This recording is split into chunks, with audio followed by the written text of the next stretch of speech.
Hello and welcome to Rathods Science Academy. Today in this session we are going to see current affairs of 9th November 2024. So let's get started with our discussion. And today there are many articles in our newspaper which are relevant from our UPSC point of view. Okay, let's get started. So say this first article, guys. Title says Supreme Court overrules 1967 verdict on AMU's minority tag. So what is the keyword? Keyword is AMU. What is this AMU? Aligarh Muslim University. So when you study your modern history, so you'll be saying about some social reformers.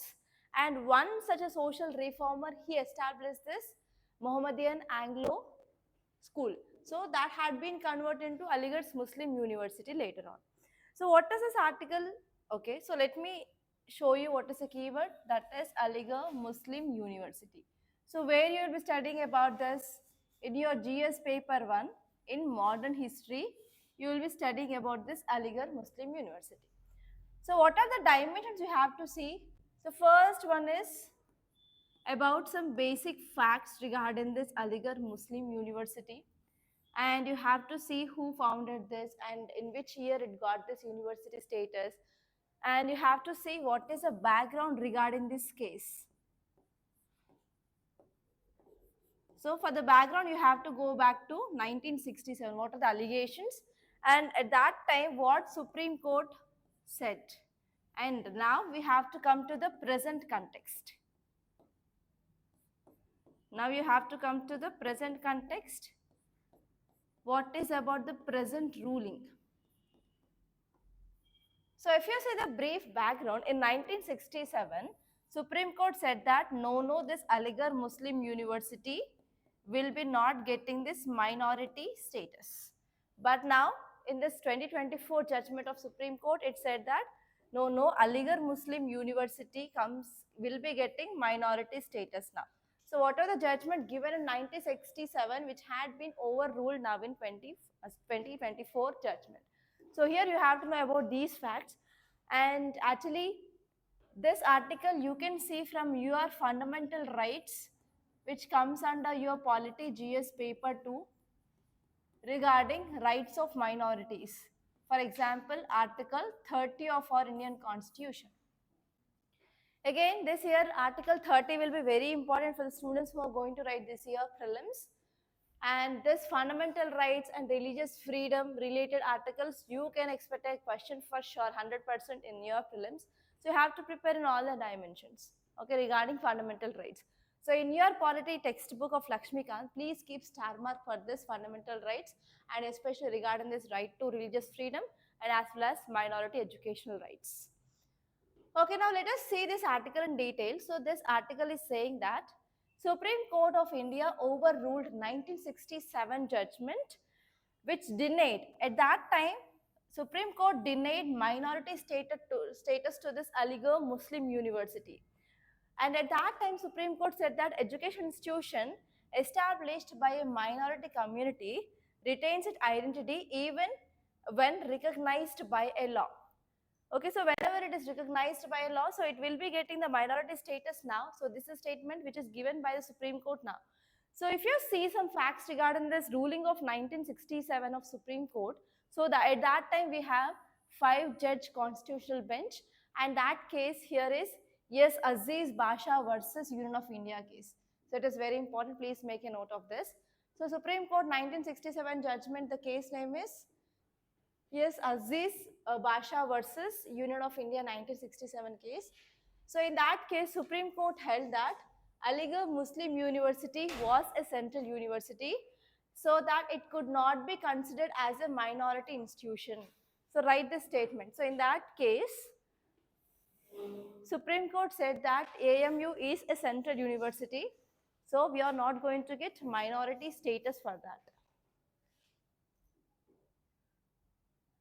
Okay, so if you see some history or facts of this Aligarh Muslim University, so the roots of this Aligarh Muslim University had been traced back to Mohammedan Anglo-Oriental College. Okay, it will be providing a special education for the Muslims. So it was established by Syed Ahmed Khan. So it is very, very important to establish this Mohammedan Anglo-Oriental College, that is Syed Ahmed Khan, in year 1875. So where exactly you will be seeing about this college in your modern history is in social reforms. And in social reform movements, you will be seeing about this person and what this person did for, for upholding or for improving of education for this Muslims. So actually the important aim of this Mohammedan Anglo-Oriental College, it is to address educational backwardness among these Muslims in modern Indian history. So in 1920, this institution, that is Mohammedan Anglo-Oriental College, which got the status of university in year 1920. It is very important. And later on, this university, which inherited all the assets of this Mohammedan Anglo-Oriental College, and actually the official title was like AMU Act. So through this AMU Act, this Mohammedan Anglo-Oriental College became Aligarh Muslim University. So what is the dispute here is, so when they came up with this AMU Act, so they made some changes. So especially one important change is Lord Rector with a visitor. So actually nothing but the President of India, the position of this President of India under this university had been changed, the first one. And second one here is actually this Aligarh Muslim University, which is mainly focusing on education of Muslims. But after once this got the status of university, it started giving education for even non-Muslims. It allowed non-Muslim to be the part of university court. And even it restricted the membership in this organization. And even there is further more amendments reduce the authority of university court, and even it led to the increasing of power of executive council where non-members or non-Muslim members are part of it. So because of this, finally the court had been, in the court the challenge was like, yes, why only Muslims need to manage it? So if the Muslims are only the persons part of this court who are managing this university, then it will be getting the minority status. But now even now non-Muslims are part of that court. So why it should get the minority status? So finally Supreme Court said that it is a central organization or central university. So we are not going to get minority status for this. So this is the judgment is about. So now what happened whenever Supreme Court uphold this, or like whenever Supreme Court changed the judgment which gave in 1967, now there are many organizations which can also ask for this minority status, right? So this is the one challenge now we are going to have.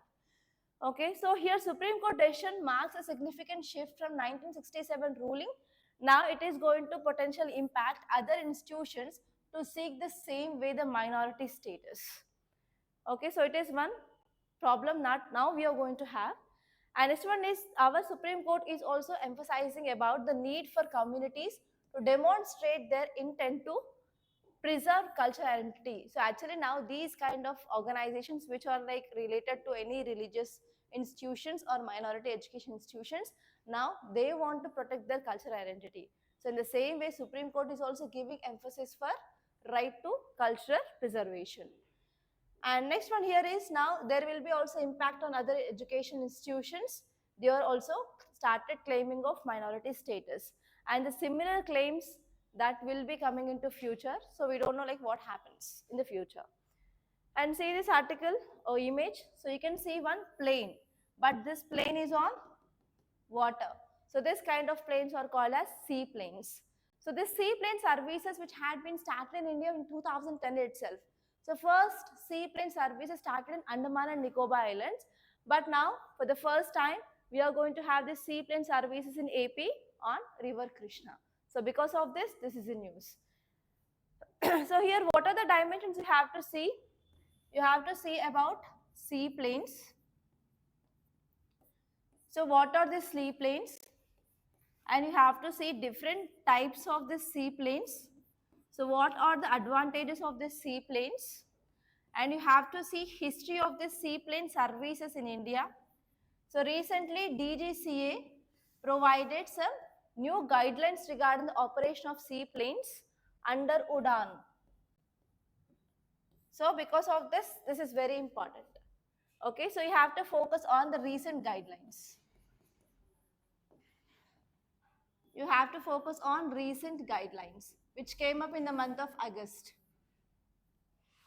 Okay, and this topic is very important from your GS paper 2 under governance and even from GS paper 3 under economy under infrastructure topic. Okay, now let us see this in detail. So seaplanes are nothing but they are like aeroplanes or aircrafts. They are designed to take off and land on the water. So they are having certain equipment so that they can float on this water. So it can be operated on lakes or rivers or any coastal areas or coastal water regions. So we have normally two types of seaplanes. So first one is flying boats. So these boats, they can move on the water and even they can fly. And second type is float planes. Okay, so the difference between these flying boats and as well as boat planes are, so these float planes, they have the capability to only land on water, but they cannot land on solid ground. But these boats, they can operate on both land and as well as water. So this is the difference between these flying boats and as well as float planes. So here you can get a question in your prelims like, so what is the key difference between float planes and food boats?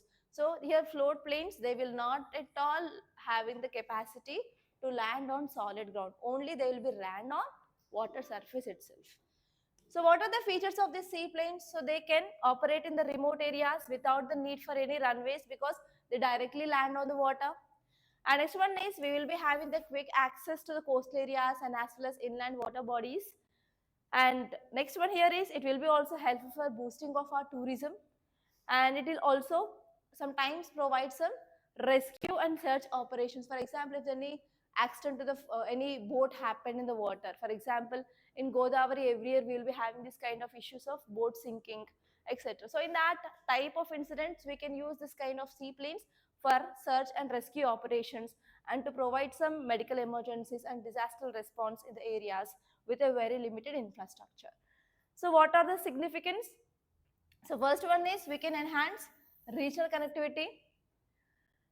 And next one here is we can improve our infrastructure flexibility and even we can boost our tourism, and even we will be having some environmental and research applications where we can go for proper environmental monitoring and we can go for management of our coastal areas, and we can also provide some disaster relief and response, and even we can have proper economic growth as well so that we can improve our job opportunities, increasing of our manufacturing sector regarding the seaplanes. Okay, see this article. After BTR deaths, MP Forest Department considering using of satellite collars to track wild elephants. So what is the keyword?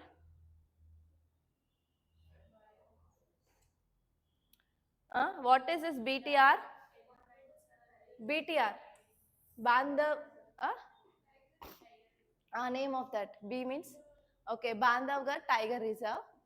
Okay, this is a one keyword, and another keyword is satellite collars. So what is the satellite collars is about?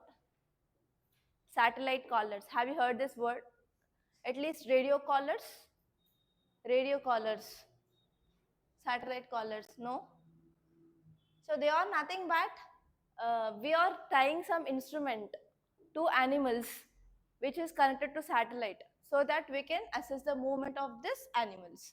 So what happened in recent Bandhavgarh Tiger Reserve was elephants had been died, more than 10 elephants because of food poisoning. So because of this, now we are going to use the satellite collars to track the movement of this wild animal, and we will be knowing about what exactly the cause of the death of these animals. So this article is important from your environment and ecology and even from your science and technology. So the keyword is satellite collars. So you'll be reading in your GS paper 3 under environment and ecology, and even from your science and technology, satellite applications from GS paper 3. So I'll be showing you image of the satellite collars, how you are going to use for elephants. See here. So we will be using a small instrument that will be tied to the neck of the elephant. This is called as satellite collar. They are also called as radio collars. Okay. So context says that Madhya Pradesh Forest Department, now it is considering implementation of satellite collars to track wild elephants after the death of 10 elephants in Bandhavgarh Tiger Reserve. So the important reason behind the death of these elephants is toxic food, but we don't know exactly what happened. So this initiative, which is focusing on monitoring of the elephant movements, and we are also focusing on reducing of human-animal conflict, and even we are trying to provide some necessary care for these elephants by using this technology. So if you see some details regarding this article, it is saying that, so the deaths of elephants, which highlights the vulnerability of elephants to environmental changes. So whenever there is changing of environment, and even whenever they are changing the food habits of elephant, sometimes it leads to food toxicity. So here we need monitoring of even ecosystem, like which kind of plants are going there. So whether if there is any invasive plant which is increasing there. So on which plants these elephants are feeding on. So all these things that we need to focus on so that we can save our biodiversity. Especially why we are focusing on elephants, because we had a project of Project Elephant, so that we have to conserve these elephants, and elephants which comes under flagship species as well. So we have to conserve these animals. It is very, very important. So here now, by using the satellite collars, we want to monitor the movement of elephants. So that means we are also using technology in conservation. So whenever you are writing about applications of satellites or application of technology, like use of technology in conservation of biodiversity, you can use this article as an example, and you can say that yes, recently because of death of 10 elephants in Bandhavgarh Tiger Reserve, so Madhya Pradesh government is using satellite collars to track the movement of elephants. So like that, you can give substantiation for your answer or argument in your examination. And next one is, yes, we are also focusing on reducing of human-animal conflict. So this initiative, which is also focusing on increasing of concerns over this human-animal conflicts, and we are trying to reduce that. So how we can reduce this human-animal conflict? So whenever we are monitoring the movement of elephant, like exactly in which time it is going outside. For example, normally if it is having the good environment, good rainfall, if it is having the good prey or like good food availability, then it will be not going outside. So we have to monitor like in which times these elephants are going into the habitats of human. So when we are having the data regarding that, obviously we can focus on especially habitat management, and as well as we can address this process of food scarcity. So especially in the lean season, if they're not having the food in the forest areas, they will be coming outside. At that time, we can take help of this tribal people or the community which are living there, and we can throw the seed balls. So what are the seed balls initiative? Ah, so we are using mud. In that mud, we are using some traditional seeds, and we are making it to balls, and we are throwing in the areas. What happens because of that? There will be the growing of plants, so that the availability of food for the animals will be ensured. So like that, we can ensure this process of food scarcity as well. And next one here is, we need even interstate collaboration. Now we are getting these scholars from Tamil Nadu state to Madhya Pradesh state. So if we want to address this kind of issues, even we need interstate collaboration. So if you are writing any answer regarding, so how this interstate collaboration is helpful for management of biodiversity or biodiversity conservation, again you can use this example. So we are getting this radio callers from Tamil Nadu to Madhya Pradesh. And next one here is, here we are also focusing on some preventive measures like continued health monitoring of elephants, that will also helps to prevent future incidents. Okay, so that we can maintain proper wildlife management. And next one is, public awareness is very, very important. We have to support this wildlife conservation initiatives. Only whenever these communities are participating, then only we can ensure the proper management of the initiatives. That will be ensuring. And even when we want to use this technology, is it easy? No, we need finances. So we have to focus on the resource allocation so that we can invest in this technology, so that we can understand that need of adequate resources. If the states are not having adequate resources, they cannot focus on proper conservation of biodiversity. Okay, so this is about this radio collars that we are using. And see this article. Who is this person?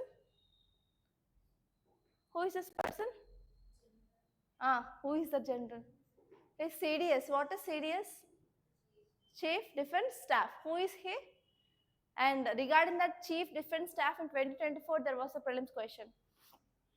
Who was this person? Who is head of our defense? He is head of Army, Navy, and Air Force. Okay, so for these three, we have a head, that is CDS. So now, why he is in news? Because, so General Chauhan launches Project Shaurya Gatha. So you have to write about this Project Shaurya Gatha. So do you know anything regarding this Project Shaurya? What is the meaning of Shaurya? Gatha? Gatha means? No idea. Okay, so this article is important from your GS paper 2, from your governance point of view. Actually, we are celebrating Indian Military Heritage Festival now. So we are celebrating Indian Military Heritage Festival. So here our Chief of Defence Staff, he launched Project Shaurya Gatha. It is an initiative of Department of Military Affairs and United Service Institution of India.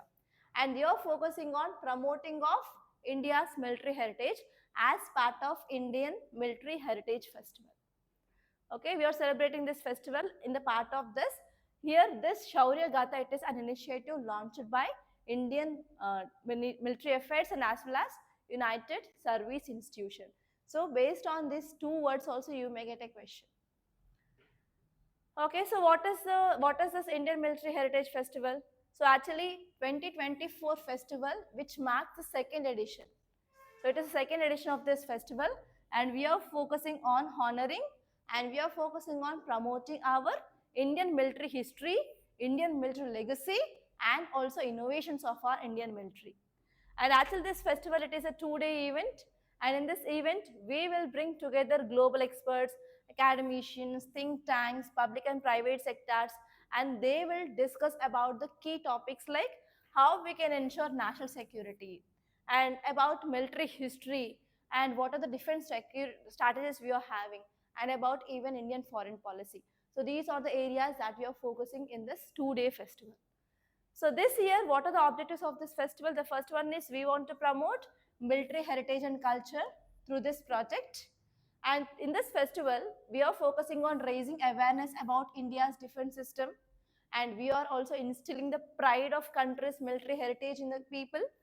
And next one is we are also focusing on educational engagement, like we are coming up with Project Shaurya Gatha. So it is focusing on education citizens about our Indian military history and as well as significant defense contributions made by our Indian military. And even we are inspiring this youth. For example, do you know about this NCC? So many of you might be the part of that in your school days.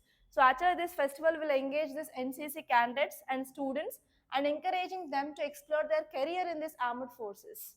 And even one more important objective is global dialogue and national security. So this festival, which also provides a space for experts to discuss about the critical issues, what we are facing regarding the national security and as well as international relations, and about our defense policy, like with which countries we are having our defense relations. Okay, so that is the thing. And through this Project Shaurya Gatha, we are focusing on promoting of India's military heritage through educational outreach and tourism, and even preserving the memories of our national defense history. So here you may get a question regarding either India's festival, or else like you will be getting a question on this Project Shaurya Gatha related to which organization, like that. Okay, see this article. The BRICS journey gaining heft while in transition. So what is this article talking about? BRICS summit. So already we discussed this topic, right? So what are the highlights of this year BRICS summit? No idea. Forgot. Confused. China. Line of actual control. Next. Pakistan. What happened with India-Pakistan relations on sidelines of BRICS? Something had happened, but what happened? Terrorism.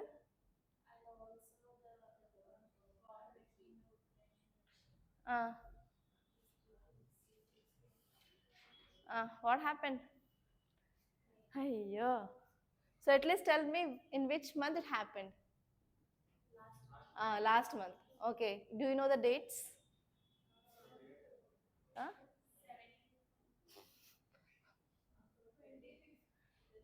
20? Somewhat near. UPSC will not ask the date, I know. But how far you remember? Just to check your memory, I asked. So at least tell me something regarding this BRICS. What happened? What are the highlights? Huh? Patrolling. Okay, let's see. That point. Next. One major thing is disengagement between India and China across LAC. Apart from that, what happened with India, Pakistan? Uh, Kartarpur corridor. Next. Next. Ravi, you are there. Tell me. Open your books and see. If I tell now, again you will forget. So see this article. Staying cool but with clean technology, global collaborations. What is this article talking about? Staying cool. Why we need to stay cool?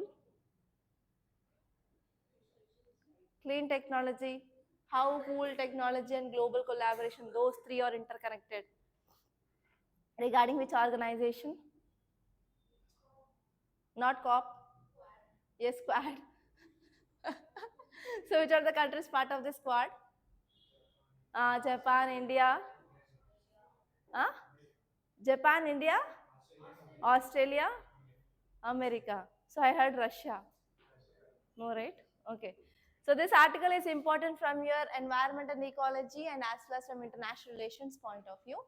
So what is this article is saying that recently what happened in USA? Elections, Trump came into power. So what happened? So there is some uncertainty regarding climate finance, and he is not at all focusing on the climate adaptations.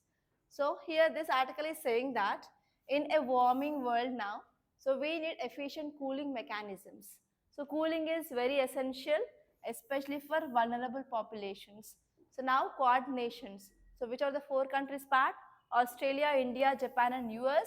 They committed to clean cooling solutions through Wilmington Declaration. So write down this declaration, Wilmington Declaration. So here there is a chance of getting a question. Recently, Wilmington Declaration is in news. What it is related to? It is related to committing of clean cooling solutions. And under this declaration, we are focusing on sustainable energy and as well as emission reduction. So here in the two ways you will be getting questions. So Wilmington Declaration is in use. Which organization to which it is associated with? They may ask BRICS, SCO, Quad, Malabar, like that. So it is related to Quad. And second type of question is will consider the following statements regarding Wilmington Declaration, and they may give 2 to 3 statements and they may ask either correct or incorrect. And the third way here is Wilmington Declaration is in use. It is related to, for example, option A, combating climate change. Option B, decreasing of global warming. Option C, sustainable energy and emission reduction. And option D is ozone hole, like that. So in that way also you will be getting questions, and almost at least 2 to 3 options will be similar based on only climate change. So you should be very specific in that. So it is focusing on sustainable energy and as well as emissions reductions, committed to clean cooling methodologies. Okay, so India, which is focusing on increasing of investments in cooling infrastructure, and even India is focusing on reducing of HFCs by 85% and the target is 2047. So what are these HFCs? Yes, why we have to reduce these hydrofluorocarbons? What is the impact of these hydrofluorocarbons? Uh? Ozone? Yes, HFCs are related to ozone hole depletion. And do you know any protocol or any convention regarding this hydrofluorocarbons that you read in environment? Uh, uh, it is with K only, tell me. That's what, revise the things, guys. You will be getting question on that as well. Okay, so this article is saying that yes, climate change is increasing day by day. There is increasing of temperature across the world. So that we have to focus on efficient cooling. So whenever we are focusing on efficient cooling, that will be very crucial for your health and as well as safety of vulnerable populations. So here, because of this rising of temperature across world, now we are increasing on our reliance on the cooling system. So that whatever the energy that we are focusing on, like running of ACs or the coolers or the fans, etc., we have to focus on energy efficiency. On another side, we have to focus on how to reduce this emissions and as well as cost of energy. That means we have to shift towards renewable energy resources. And second one is Quad's role. So Quad nations which had been committed towards clean energy solution. So we need robust international framework to address this climate change issues. Especially we have to focus on high efficiency cooling technologies which can serve as a global partners. And next one here is we are focusing on India's measures. So actually India is taking a lot of measures in cooling infrastructure, that is Kigali Agreement. So, and India's commitment to Kigali Agreement, which shows that its leadership in tackling climate-related challenges, especially it is focusing on decreasing of HFCs. And next one is Kigali Amendment impact. Here is when we are targeting on these hydrofluorocarbons. So Kigali Amendment says that we have to reduce the greenhouse gas emissions, and even it is saying that we have to integrate the need for energy and refrigerant standards across the globe. So actually, what is the important source of this chlorofluorocarbons or hydrofluorocarbons? That is refrigerators. So here we have to control refrigerant standards so that we can decrease this HFCs release into the atmosphere. And even there is increasing of cooling demand. So actually there is also some projections like because of increasing of population in India, there will be increasing of demand for the energy, and even there will be increasing of demand for the cooling by 2050. So here we have to focus on sustainable cooling for urgent need to meet the reliance on fossil fuels as well. And here this article is saying that we have to come up with a national action plan. So this action plan is nothing but India Cooling Action Plan. So write down about India Cooling Action Plan as well. So we have to focus on India Cooling Action Plan, and for this we need to have the collaboration across the different sectors and even government ministries, and we have to focus on sustainable cooling initiatives. And what are the challenges we are having? Like technology we don't have, and the finances we don't have, and whatever the technology if we want to provide, that will be very costly. So here what are the challenges we are having? So we have to focus on addressing those challenges. First of all, we have to improve affordability of this technologies for all the people. Okay, so that is the thing which mainly said. So I'll be giving you the question on this topic only in the today's mains answer. Okay, so try to write this answer. So Ravi Chandra, you are not writing answers. Radisha, you also have to write. Abhinaya, Monica, Manoj, yesterday you didn't write. Yesterday you didn't came for correction, right? Yashwant, you also have to write. Everyone, there is no excuse. Okay, that's all, guys. These are the important topics that appeared in our today's Hindu newspaper. So by this I'm concluding. Thank you so much for watching, and please do join this Telegram channel where I'm also every day providing you the word of the day, and I'm also providing you the mains practice question and quiz link of current affairs. So try to join that. The link is given in description box. Thank you so much for watching, guys.